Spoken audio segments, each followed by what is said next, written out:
கண்ணியத்திற்குரியவர்களே, ரமதான் முடிந்து விட்டது. அல்லாஹ்விடத்திலே நெருங்குவதற்குரிய சிறந்த இரவுகள் முடிந்து விட்டது.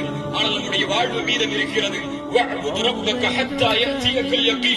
மரணம் வரும் வரை நபியே அல்லாஹ்வை வணங்குவீராக, அல்லாஹ்வை வணக்க வழிபாடுகளை கொண்டு நெருங்குவீராக என்று அல்லாஹ் ரப்பல் ஆலமீன் அல்லாஹ்வுடைய தூதர் முஹம்மது ரசூலுல்லாஹ் ஸல்லல்லாஹு அலைஹி வஸல்லம் அவர்களுக்கு அல்லாஹ் கட்டளையிடும் போது நாம் எல்லாம் எம்மாத்திரம் யாரெல்லாம் ரமதானுக்கு பிறகும் தொழுகையை நிலைப்படுத்தினார்களோ, யாரெல்லாம் ரமதானுக்கு பிறகும் குர்ஆனை நிலைப்படுத்தினார்களோ, யாரெல்லாம் ரமதானுக்கு பிறகும் அல்லாஹ்வை நினைவு கூறுவதை நிலைப்படுத்தினார்களோ, யாரெல்லாம் ரமதானுக்கு பிறகும் அல்லாஹ்வை நின்று வணங்குவதை நிலைப்படுத்தினார்களோ, அவர்களுக்குத்தான் இந்த ரமதானுடைய கூலியை அல்லாஹ் ரப்பல் ஆலமீன் முழுமையாக கொடுப்பான்.